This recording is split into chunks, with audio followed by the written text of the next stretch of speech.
programa Gente em Destaque de hoje vai conversar com o diácono Benedito Petronilho, que escreveu e lançou no ano passado um livro contando um pouco da história sobre a Igreja Matriz de Jacareí.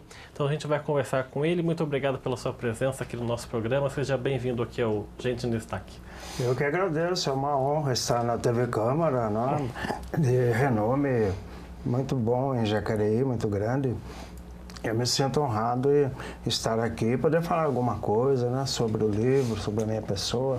Para a gente começar falando, a gente depois vai falar muito sobre a sua história de vida, né, aqui em Jacareí também.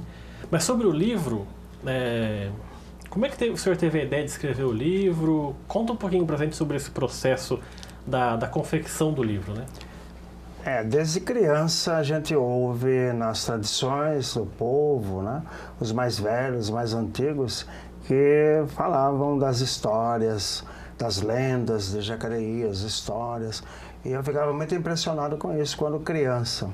Então, quando eu me aposentei, para preencher um pouco mais o tempo, eu já era diácono, né, ordenado em 1987, a 11 de julho, dia de São Bento. 11 de julho foi ordenado e eu já era diácono. Em 97 eu me aposentei. E aí, para preencher um pouco mais o tempo, eu comecei a escrever livros. Escrevi primeiro uma biografia, a minha vida, uma autobiografia, que aliás não foi aceita pela LIC, né? A LIC não aceitou. Mas aí tinha essa história da paróquia também, que a gente ouvia muitos antigos dizendo, lendas, e dragões, jacarés, cobras, né? Tanta coisa a respeito da nossa cidade aí, né? E eu resolvi escrever também, né? O senhor teve que fazer muita pesquisa, conversou com muita gente, como é que foi? Eu fiz alguma pesquisa, eu fui no Patrimônio Histórico de Jacareí, naqueles tempos, né, 1997, que eu comecei, era ali no prédio dos Quatro Cantos, né, onde havia Procon também ali. E eles me deram um CD com alguma história, né? Que quando Antônio Afonso chegou aqui, já havia a Igreja do Alvareí. Isso está tudo no CD que eu tinha, que eles Tem me gente deram. que fala que no Antônio Afonso não chegou em Jacareí, né? Documentação. Mas a tradição diz que sim. E daí Ele veio tomar posse da Sesmaria, né? Que ele foi concedida por a Capitania de São Vicente. E o senhor conversou também com muita gente, aquelas histórias que o senhor ouviu quando era criança, o senhor também conseguiu que fossem recontadas por outras pessoas? Sim, o nosso honradíssimo, queridíssimo, reverendíssimo Padre Dr. Ramon Ortiz, ele conta a lenda, inclusive a Ludmila tem no seu livro, Memórias de Jacareí, ele conta que a lenda, por mais de 100 anos a ser contada, revivida, né, ela tem valor de história. Então, ele contava para nós, ele colocou nos vitrais da Igreja Matriz essa mudança do rio causada pela colocação da Santa à beira do rio para espantar os bichos que haviam aí, nos animais, dragões, cobras grandes, jacaré grande. E o povo saía correndo da margem do rio quando o bicho atacava, coisas assim. Padre Ramon contava isso. E ele colocou isso estampado na Igreja Matriz, nos vitrais lá, nós temos lá. E o senhor, eu estava dando uma olhada no livro, tem algumas fotos também antigas, né, da Igreja Matriz, até dos anos 20, né, da igreja. Isso. E tem muita gente que entra na igreja, lá na Matriz, e que não sabe o que tem ali dentro, né? Tem, além das obras de arte que a gente sabe que tem lá, tem também outras relíquias também, tem túmulos ali, tem gente enterrada ali também. Não é uma cripta, não é uma tumba, é o resto do chão, o mesmo nível do chão. Mas há uma escadaria que é muito grande, assim, sobe para o coro, logo atrás do altar de Nossa Senhora das Dores. E ficou um vácuo ali, né? Ficou uma sala pequena embaixo da escadaria. E ali colocaram os túmulos, né? Tem um filho do João da Costa Gomes Leitão, né? Tem um filho, aliás, do irmão dele, Francisco Gomes Leitão. Tem um filho ali. E tem um alferes, tem um cirurgião mor. E tem uma senhora também, são 4 túmulos. A gente tem uma reportagem que daqui a pouco a gente vai mostrar, que até que o senhor também participou, deu entrevista na reportagem da jornalista Daniela Santos, que mostrou também esses bastidores ali da Igreja Matriz. E para escrever o livro, quanto tempo que o senhor demorou desde a hora que o senhor começou até o término? Aqui eu coloquei uma data mais próxima, né? De 2012 a 2017. Então foram não bastante tempo. Não foi bem assim, né? Foi antes até, né? Então, muito tempo, demorou muito mais tempo. A gente foi olhando, pesquisando, escrevendo. Mesmo assim, descobrimos muitas falhas aí, né? Muitas. Estou fazendo uma segunda edição já, né? Que aí, aqui não conta a mudança do livro, né? A mudança do rio.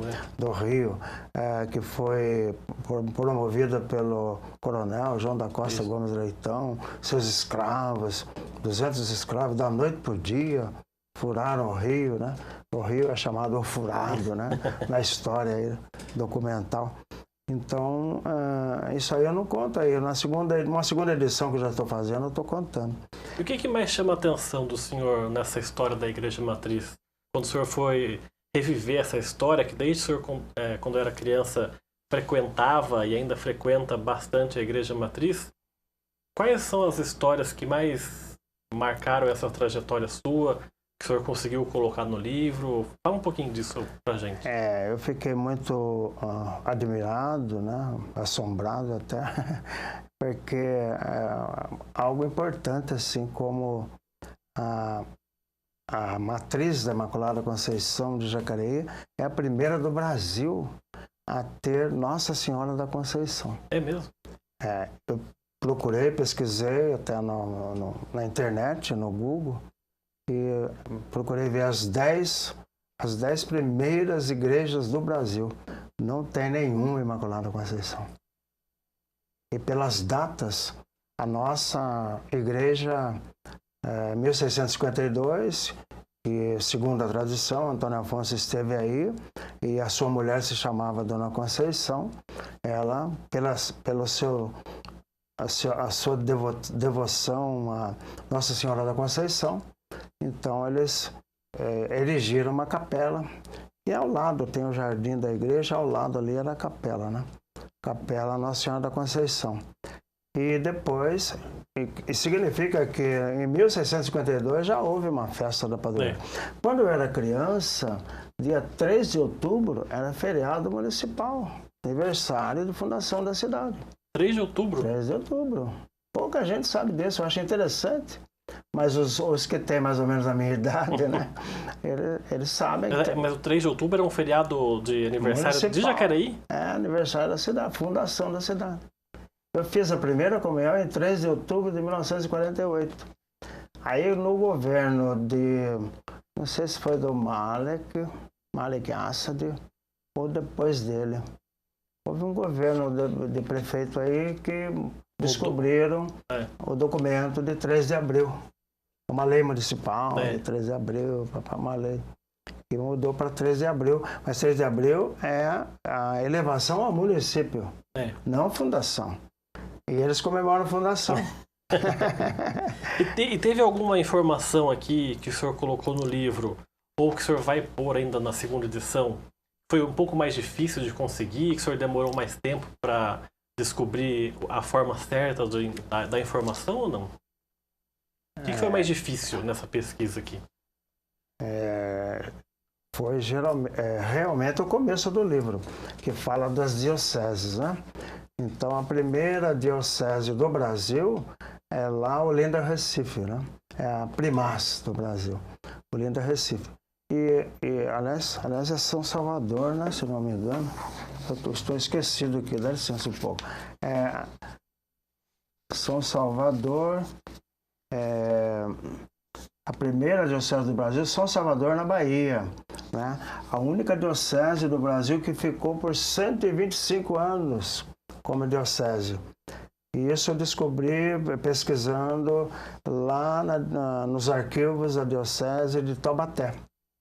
E lá está escrito num link lá, está escrito que a primeira diocese foi lá, depois foi a do Rio de Janeiro. O Rio de Janeiro abarcou todo o estado de São Paulo, essa parte do sul aqui. E então a nossa igreja, que não era paróquia ainda, ela foi elevada à paróquia, a capela de Nossa Senhora da Conceição, foi elevada à paróquia pelo bispo do Rio de Janeiro, D. José de Barros Alarcão, o segundo bispo da diocese do Rio de Janeiro, então criada. E então, em 1700, começo do ano, porque ele morreu nesse ano, em 1700 ele veio e implantou a nossa paróquia, né? Como paróquia, porque era apenas uma capela.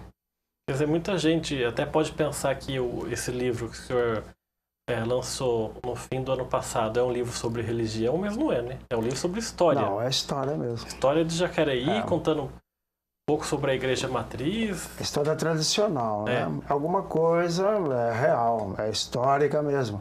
Outra aí se debate, né? Há aqueles que dizem que a tradição não bate com os documentos, né? A documentação. Mas o que eu ouvia, eu escrevi, né?